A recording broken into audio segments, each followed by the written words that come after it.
Assalamualaikum warahmatullahi wabarakatuh. Apa kabar teman-teman semua? Kali ini saya ingin membahas soal ijazah Pak Jokowi yang masih saja marak dan makin menemui klimaksnya. Dulu kan masih menjabat, saya pikir sudah selesai. Ternyata masih berlarut-larut sehingga ya dibawa ke ranah hukum akan lebih baik sehingga sekali lagi nanti menjadi jelas dan gamblang. Tapi di sini saya coba membedah dari beragam sisi. Pertama, kenapa sih ijazah masih ramai dibahas hari ini? Kemudian, kira-kira siapa sih yang mempermasalahkan ijazah ini? Yang ketiga, saya juga akan mengulas ekses dari kasus ini dan efeknya bagi politik kita dan di luar politik.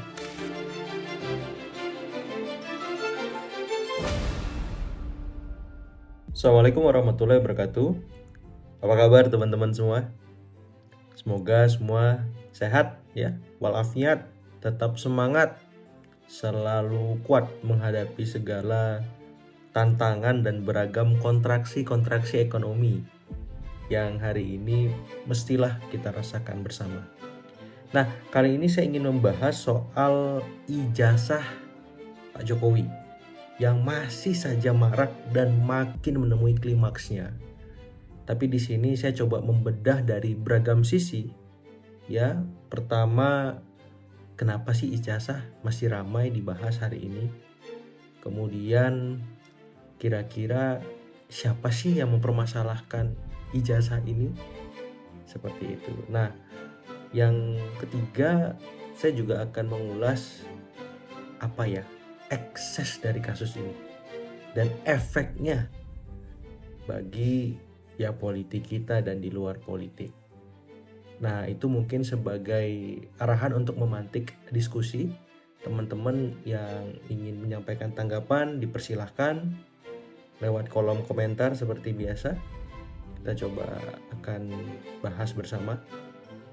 Pun ada yang terlewat, saya ulas, tambahkan saja. Dengan senang hati saya menerima.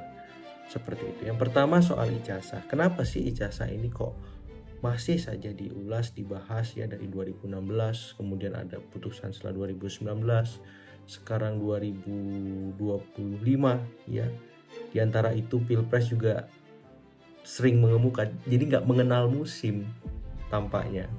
Berbeda jauh dengan beberapa isu-isu yang sering ya mengitari Pak Jokowi, keluarga Solo. Dan kali ini memang pada satu waktu Pak Jokowi bersama kuasa hukum akhirnya melaporkan ke kepolisian ya beberapa nama terkait. Nah, ijazah ini sebenarnya bagi masyarakat kita memang sebuah tanda bukti seseorang mengenyam pendidikan. Apakah itu level dasar, menengah, pendidikan tinggi di bangku kuliah ya, S1, S2, S3, dan buat beberapa kalangan tidak semua bisa mengakses pendidikan tinggi berupa S1, S2, S3 tadi. Sehingga ini dianggap sebuah privilege ya, kemewahan yang memang ya tidak semua masyarakat kita merasakannya, mengenyamnya, memilikinya ya. Sehingga ketika ada soal-soal terkait ijazah ini memang sangat sensitif. Karena di lingkungan masyarakat kita, mereka yang terpelajar, terdidik, ya mendapat pendidikan tinggi tadi, dihormati, dihargai, didengar. Nah, berapa kali kita juga sering mendapati kasus, skandal, ya oknum-oknum politisi yang memaksakan diri untuk mendapatkan ijazah S1, apakah S2, apakah S3, dan teman-teman bisa search di Google lah. Seperti itu.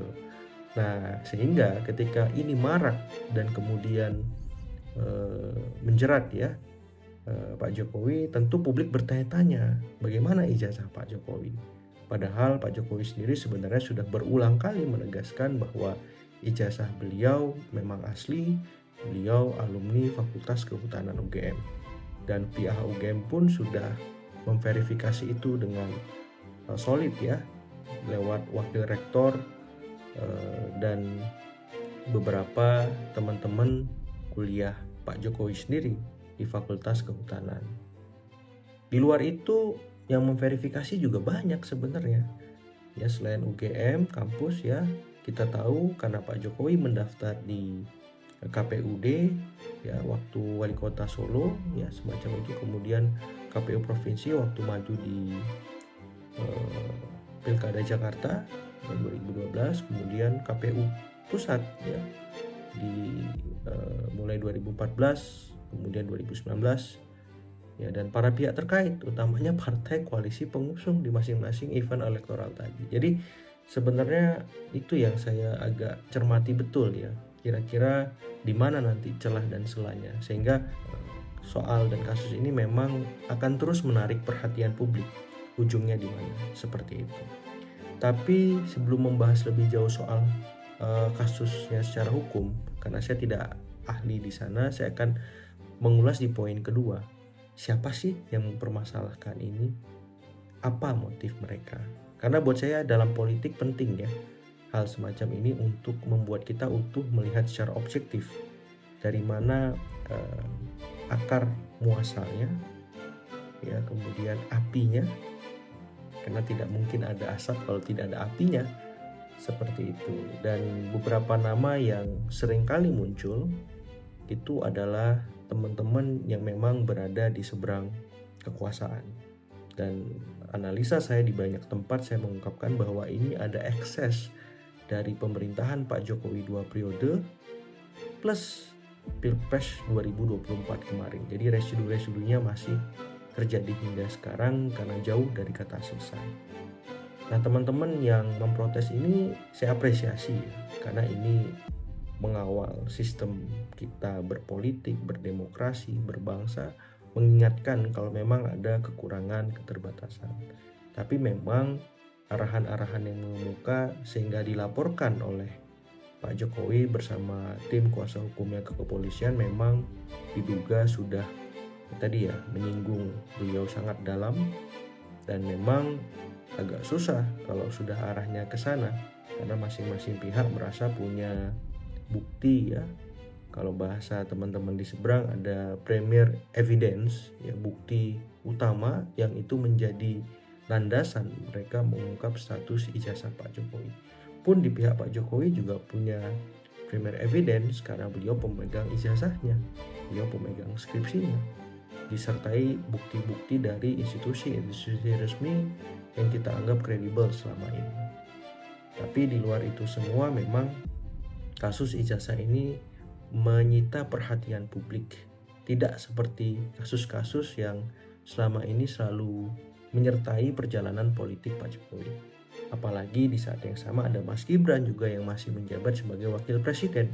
Itu menambah bumbu-bumbu politik yang membuat masakan ijazah ini ya dinikmati ataupun dinanti oleh semua kalangan. Ambil contoh saya saja, misalkan saya alumni Universitas Gadjah Mada, Fakultas Ilmu Sosial Ilmu Politik, jurusan Politik Pemerintahan. Di keluarga juga beberapa waktu terakhir ditanya bagaimana soal ijazah Pak Jokowi ini oleh mertua, oleh kerabat ya, yang selama ini memang tidak terlalu intens atau tertarik dengan politik. Nah, itu pertanda bahwa isu ijazah ini sudah masuk dalam top of mind masyarakat kita. Walaupun saya tidak bisa menyimpulkan, tapi minimal di lingkar terdekat saya isu ini sudah mulai disimak, dicermati, dipikirkan seperti itu. Nah, di luar itu kita mungkin akan bertanya, pernah nggak sih presiden-presiden kita dipermasalahkan soal ijazah ini? Saya juga menelusuri, kayaknya belum ada gitu. Karena kan kita tahu juga syarat menjadi presiden itu minimal kan SMA ya, jadi bukan S1. Jadi soal ijazah ini memang di KPU sebagai persyaratan diakomodir SMA karena menimbang ada banyak faktor-faktor politis lah, seperti itu, menimbang beberapa presiden kita ketika ada event pemilu di masa lalu hingga sekarang itu memang hanya mengenyam pendidikan sampai SMA, dan KPU tidak ingin ada arahan membatasi peluang-peluang ya para presiden-presiden tadi yang ingin maju atau belum maju tapi punya potensi elektoral untuk terlibat agar tidak ada kesan dihalang-halangi secara politis, dan saya kira ini nggak ada masalah. Tapi perlu juga di masa mendatang, apalagi tingkat pendidikan masyarakat kita semakin maju, ya soal pendidikan ini sebagai salah satu bagian dari seleksi kita memilih seorang calon presiden maupun calon wakil presiden, agar ya kualitas kita berbangsa, kualitas pemimpin kita, walaupun itu tidak menjadi ukuran, tapi minimal salah satu standarnya adalah pendidikan tersebut. Nah, balik lagi ke topik kita, kira-kira apa sih ekses dan efeknya bagi politik dan di luar politik itu? Yang jelas ini akan terus meramaikan ya perbincangan publik dan elit kita. Apalagi ini berkelindan, tadi sempat saya singgung sekilas, karena Pak Jokowi punya kelanjutan ya generasinya di wakil presiden atas nama Mas Gibran, kemudian ketua umum PSI Mas Kaisang, kemudian ada menantu beliau sebagai gubernur Mas Bobi ya di Sumatera Utara. Jadi pastilah ada efeknya, eksesnya ke masing-masing putra-putra beliau dan menantunya. Dan sedikit banyak Mas Gibran sudah mulai menerima efek-efek negatif ya, karena memang beliau juga beberapa waktu terakhir diserang bertubi-tubi, mulai soal monolognya, pemakzulan dirinya terkait kinerjanya ya, dan soal ijazah ini juga ada residu-residu ke arah sana. Dan saya kira ini menjadi pertimbangan bagi Pak Jokowi, keluarga Solo, untuk lebih berhati-hati, mawas ya. Dan saya yakin Pak Jokowi sudah punya antisipasi yang clean and clear ya untuk merespon itu semua. Karena saya berharap memang tendensi-tendensi yang sifatnya negatif dan kontraproduktif, yang itu mencari-cari kekurangan, mencari kesalahan, itu kita hindari teman-teman. Kita butuh persatuan dan kesatuan semua elemen untuk menghadapi tantangan yang tidak gampang seperti masa sekarang. Tapi ketika sekarang sudah dalam proses hukum, saya juga mensupport ya pihak kepolisian agar mengawal kasus ini setransparan mungkin, sekredibel mungkin, jangan ada celah sedikit pun yang membuat publik kita ragu. Itu menjadi catatan khususnya. Dan di luar itu memang ekses ini bisa membuat ya kans Mas Gibran mendampingi Presiden Prabowo kembali terreduksi, dan Mas Gibran perlu melakukan beragam upaya di tengah kasus ijazah Pak Jokowi, maupun ketika Mas Gibran mendapat serangan bertubi-tubi. Karena bagi seorang presiden, kalau saya mensimulasikan diri sebagai seorang Presiden Prabowo, saya akan mencari wakil yang memang tidak punya masalah di masa lalu, di masa sekarang, maupun di masa depan. Karena kaki-kaki politik saya harus dikuatkan, ditunjang secara solid oleh wapres saya ketika nanti maju kembali, sehingga ketika ada lawan kompetitor yang berusaha menyerang saya dalam konteks negatif, campaign, black campaign, itu efeknya minimal bahkan 0%. Mungkin sementara seperti itu teman-teman, ditunggu ya tanggapannya, komentarnya sebagaimana di awal tadi saya sampaikan. Semoga ada manfaatnya. Saya mohon maaf kalau ada salah-salah kata, kekurangan dan sebagainya. Terima kasih. Assalamualaikum warahmatullahi wabarakatuh.